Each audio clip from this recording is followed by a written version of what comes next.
All right. Hello, everybody, and welcome to today's Digital DFAST session on the Office of Community Engagement. I'd love to welcome Melody Porter here with us today to talk a little bit about opportunities for getting involved on campus. A little bit of a note on how things are going to go today, a little bit of housekeeping. If you have any questions throughout the webinar, you're welcome to add them in the chat or into the Q&A function. We'll have a little bit of time after the presentation to answer some live Q&A. I will also be periodically adding any links to pertinent websites throughout the presentation. And then if you need any sort of audio transcription, you can set that on your end and turn on captions through Zoom. So without further ado, I'm going to go ahead and turn it over to Melody. Thanks so much, Megan. It's good to be with all of you today, and I appreciate your interest in finding out ways to engage with our community here at William & Mary and in Williamsburg and beyond. I direct the Office of Community Engagement at William & Mary, and I'm going to just sort of walk you through different pathways to active citizenship, which is an important concept and sort of the cornerstone of our work in our office.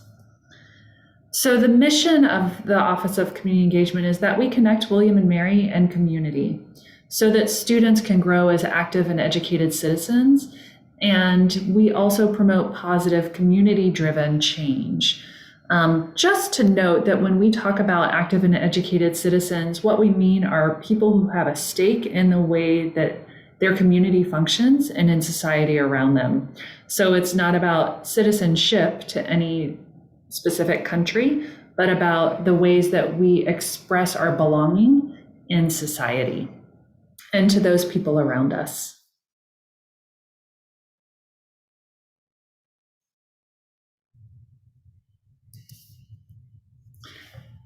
So an active citizen is a way of describing somebody who prioritizes community in their values and life choices. And this is a kind of development that a lot of us go through when we've been involved in community in different ways, whether it's we take care of our neighbors and we look out for the kids down the block, or we volunteer with Habitat for Humanity, or we do research on a community issue. A lot of times as we get engaged in those things, we start to learn more about the root causes of things that are happening in our community. Why is it that people still need food from the food pantry next week after I was there last week? What's the social structure that creates the inequity that I'm trying to learn about in my class? As we begin to ask those questions, and as we're involved in community in deeper ways, a lot of times we start to prioritize the community in the things that we do every day, whether it's the choices that we make about where we shop or about the ways that we understand news and conversations that we get in, or bigger choices like what we're going to study and how we're going to spend our time on a grand scale.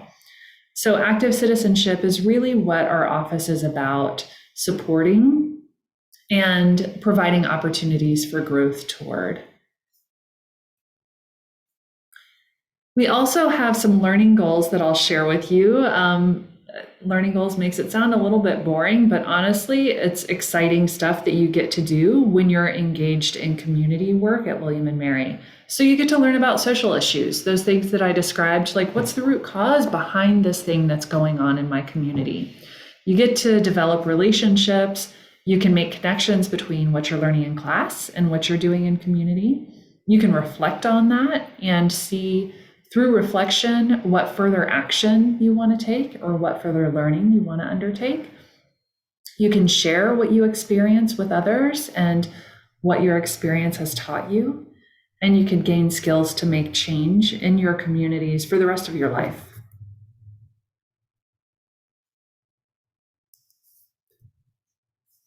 So now I'm just going to tell you about some of the programs that we offer. The first one here is Branch Out, which is our alternative break program. That engages you in immersive service learning trips and continued action when you come back. I'm going to go ahead and make the caveat that we don't know what the fall is going to look like. We certainly hope that the global pandemic will have changed enough so that we can have a lot of in-person activities and really be engaged in different communities locally and more broadly. But right now, we're just waiting to see. So this year, for example, alternative breaks have all been remote and virtual, but we have learned how to work with partners ranging from upstate New York to Durango, Colorado to Williamsburg in the span of those breaks in our little Zoom rooms.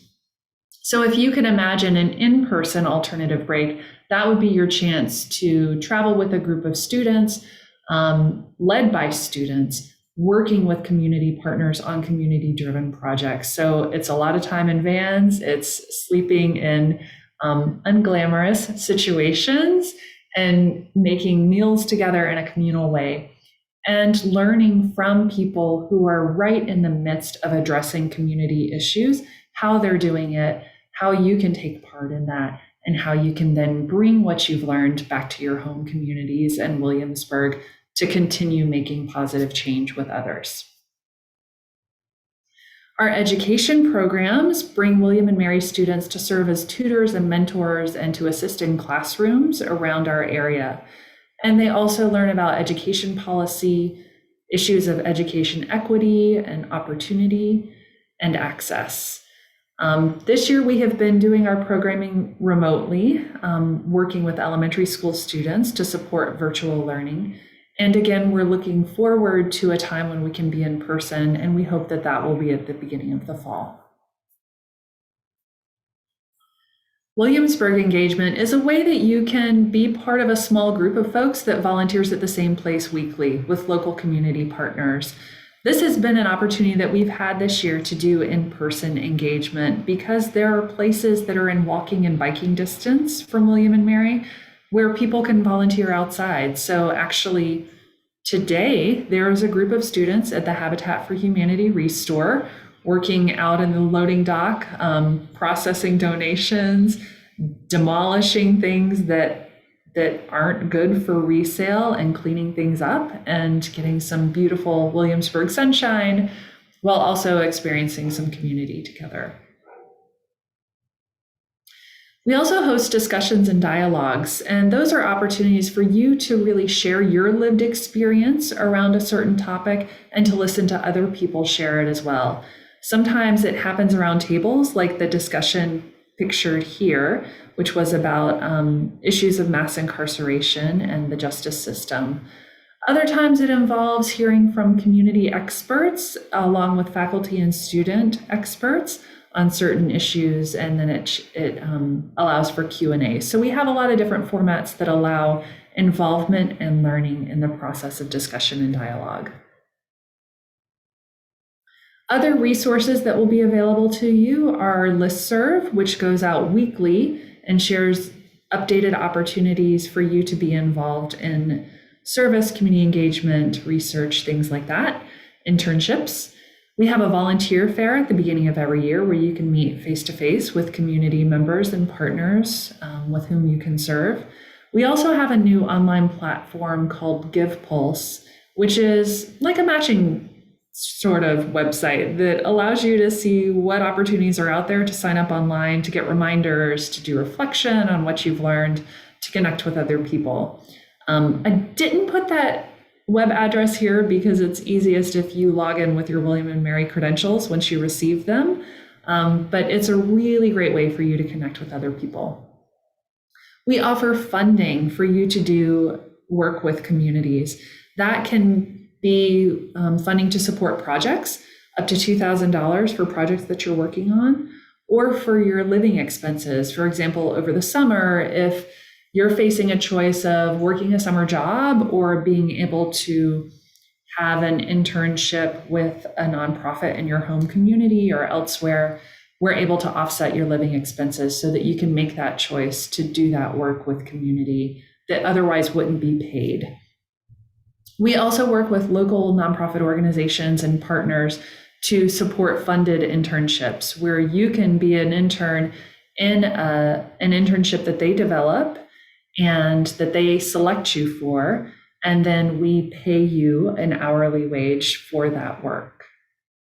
We offer courses in community engagement, and we offer just the chance to talk to us in advising, to talk about, hey, this is what I'm experiencing in community. These are some questions that I have. This is something that's totally stumped me, or looking toward your future and doing some planning. We love working with students one-on-one and in small groups in that way. Now I'm going to focus on first year experiences, so things that you would be able to jump right into as a first year student at William & Mary. One is 7 Generations. This is a pre-orientation program that lasts about 5 days and focuses on issues surrounding sustainability. So that may be things like environmental sustainability, but also cultural, economic, social sustainability. And it's a way for you to get to know folks before classes start, before move-in really happens, sort of to build up some relationships and friendships, while also getting to know our local community in really unique ways and being able to contribute positively to it with our partners. So this is another one of those things that we're just crossing our fingers and hoping that we'll be in a good space to offer this year. So keep an eye on William & Mary announcements for more information about this as it comes out. Show Day is an opportunity to be involved in service projects during orientation, and where we show you the Williamsburg community. And very often we also invite long-term members of the Williamsburg community to work alongside you so that you can also get to know their perspective on our community. Aim 4 is a civic leadership program that welcomes you into a cohort model where you can get to know other students who are interested in the same issues as you, or different issues, who just may be interested in civic leadership. You can take courses through this program. You can learn about ways to be involved in service and ways to lead others in service. Applications for that we expect will be out this summer also. So just to give you a glimpse about what this past year has looked like, I'm sure that your lives have looked so different than you expected. And that's the same for us, but we have managed to really have a lot of ways that students and other members of the William & Mary community have been continuing to engage with different communities. So people have written letters to seniors experiencing isolation. They've met weekly with elementary students to support their virtual learning. They've researched Black history and developed social media campaigns. They volunteered with our farmers market. Rather than being part of the market, they've been helping with the curbside pickup program. They've drafted outreach material for health organizations, and they've analyzed data for a domestic violence shelter in New York. So there are a lot of different and interesting ways that you can use your head, your heart, your spirit, your muscles, all different parts of you to be engaged with community, and to learn and to grow and to feel a sense of belonging yourself in the process. I'm going to close here just with the pictures of these awesome people who are all students that were really involved in programs in the Office of Community Engagement.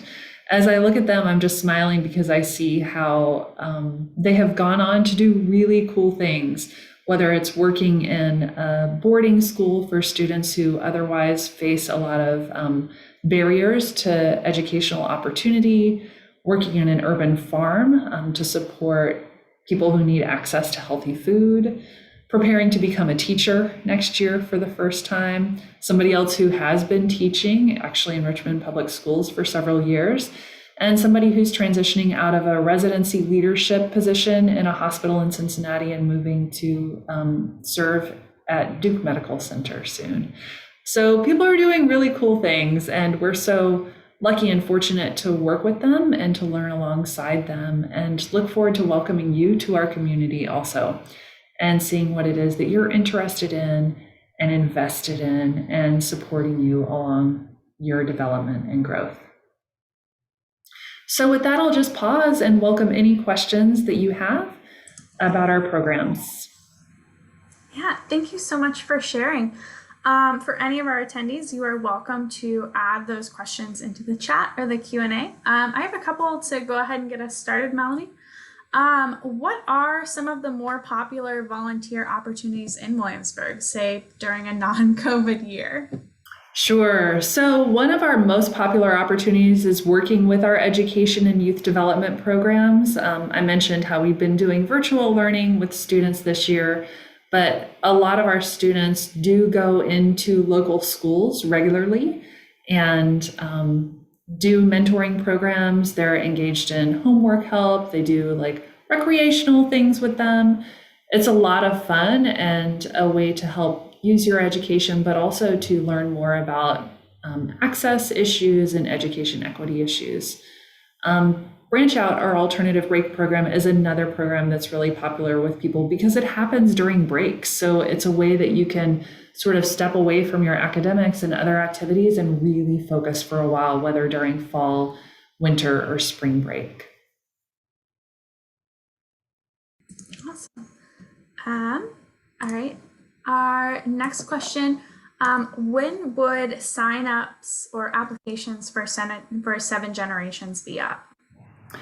We are still working on finding out that information ourselves. We're very hopeful that those will be up by June, but to be very honest, our public health advisory team is just monitoring conditions and seeing how things will be come August and to what extent it will be safe for us to offer those kinds of close-up in-person opportunities. We're already looking at ways that we can adapt it though, so that we're still offering ways for people to come early to build some community, but maybe not everybody sleeping in the same small room together, but sharing different kinds of space in different ways. So we're staying flexible and really trying to make it possible. Just keep an eye out. We know that William and Mary Communications will be doing a great job of sharing all the opportunities as they come. Awesome. Totally understandable that I think we're all in the wait and see phase. We're looking forward to having that in the future. What different volunteer opportunities are there for, say, someone who's interested in going into the medical field in the future? That's actually a great question because there are a few different clinics and hospitals in our area where a lot of students volunteer. So there are some free and low-cost clinics where students are able to serve as scribes, and actually in some cases that's a paid position, but that allows students to be right there seeing what happens in the clinic, seeing how patient care plays out, and be a part of contributing to the record keeping of that. A lot of our students also serve as scribes and volunteers in local hospitals. One of our alternative breaks is in partnership with a free clinic about an hour away, and that's another great way to do some shadowing and to learn about issues of access in rural healthcare. And without a car, I see that question about can students still volunteer in clinics or hospitals? To be quite honest, it's a little trickier just because of timing. Williamsburg does have a public transportation system that goes to some of those free clinics and hospitals that I described. So you could ride the bus, Williamsburg Area Transit Association, WATA, and get there. It just means that you would need to be more thoughtful about your schedule and how to time that out right according to the bus schedule. Thank you. How competitive are the alternative spring break trips? How does someone get involved? Is it easy to get onto a trip you want to do? It's pretty easy because we have such a variety of breaks, and we encourage people to express interest in all of the ones that they're interested in. And usually we're able to get people, if not in their first choice, onto their second choice break. I'll share one more piece, just going back to the question about if you don't have a car. If you have access to a car, but you're going to be a first-year student and therefore typically can't bring it on campus, we do have a program in conjunction with the Parking and Transportation Office where if you're volunteering for 10 hours or more per week, you get an exception to that rule of not being able to have a car on campus, and you get a special permit for that. So just keep that in mind. Very nice. I guess what service or internship opportunities are available for students maybe who are interested in public service or law? That's a great question.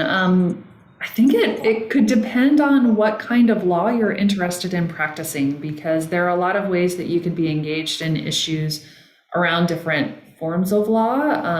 We're actually working on developing some kind of programming around evictions and fair housing. So that could be one way if you're interested in that kind of law. We do have students who work with family and domestic violence, so another aspect of law.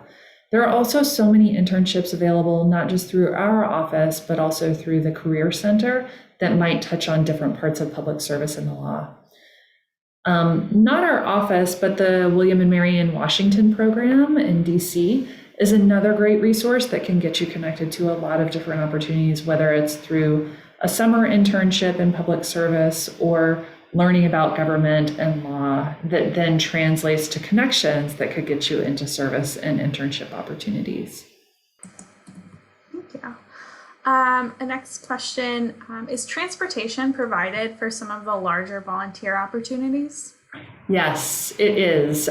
So we actually have some vans that our office takes care of, and we load them up regularly and send people out. So Williamsburg Engagement, the education programs that I mentioned, and the alternative break program all use those vans really regularly.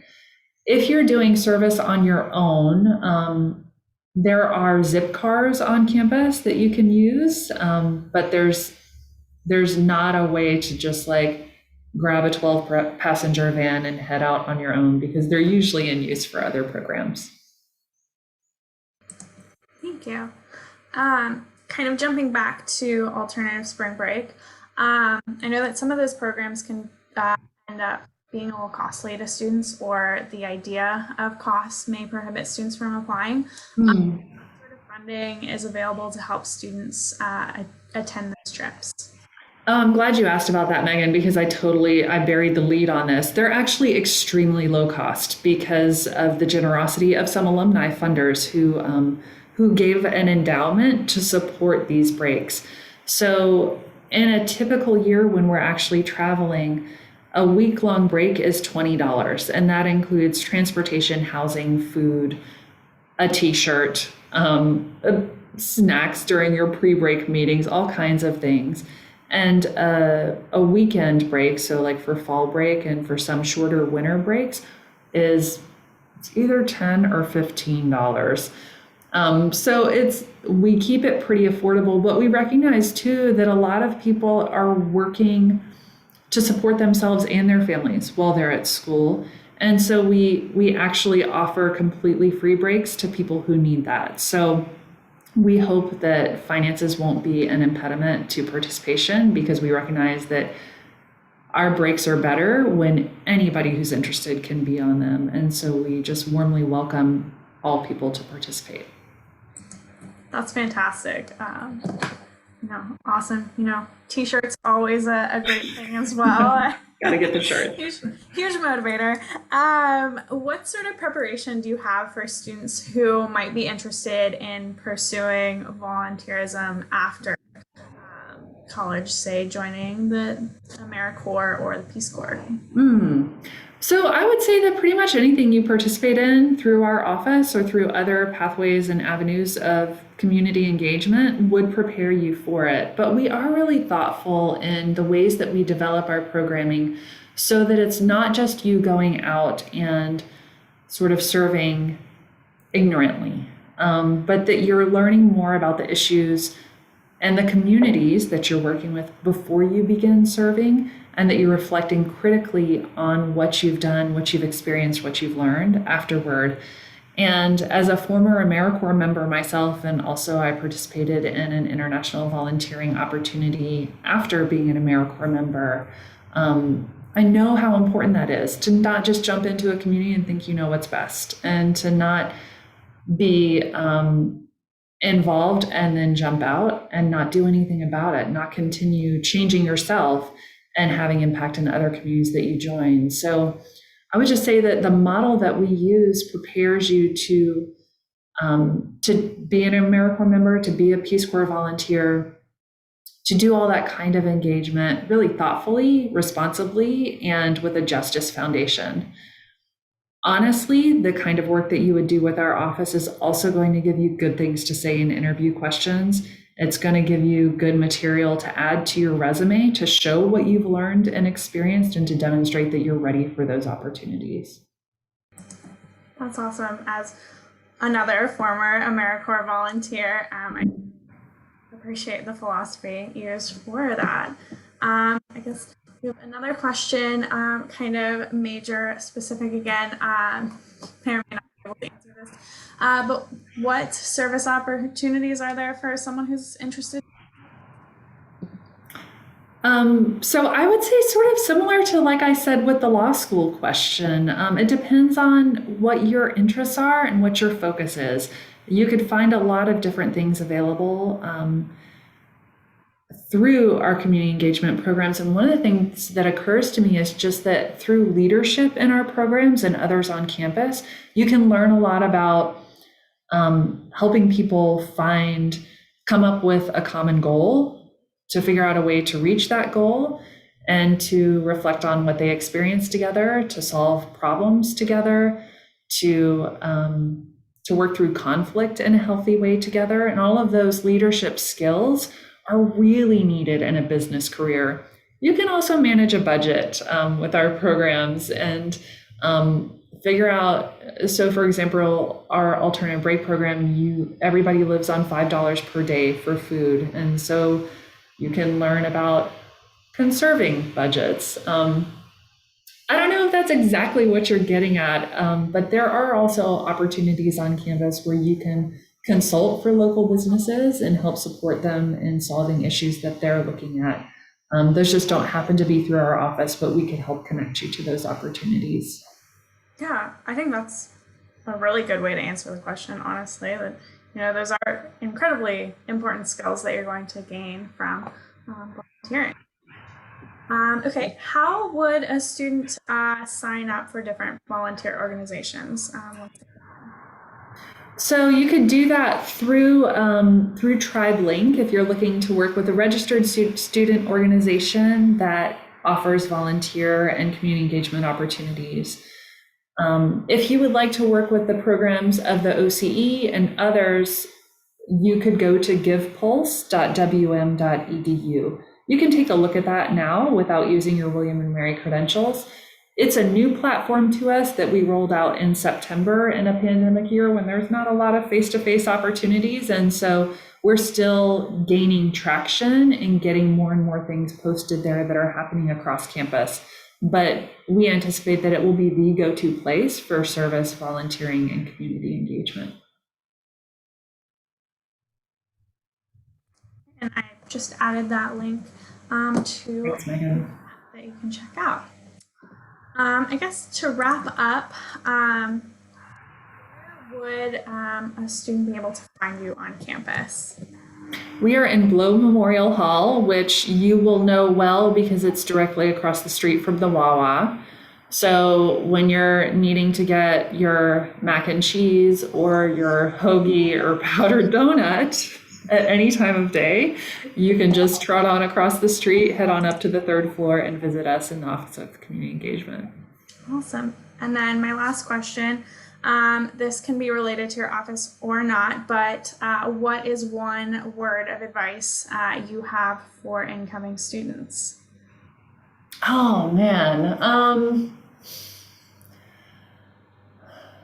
I think I'm going to totally steal something that one of our leaders actually said in her senior, we have seniors posting like their parting words to other students right now on our social media. So you can see that OCE at WM on Instagram and Facebook and Twitter.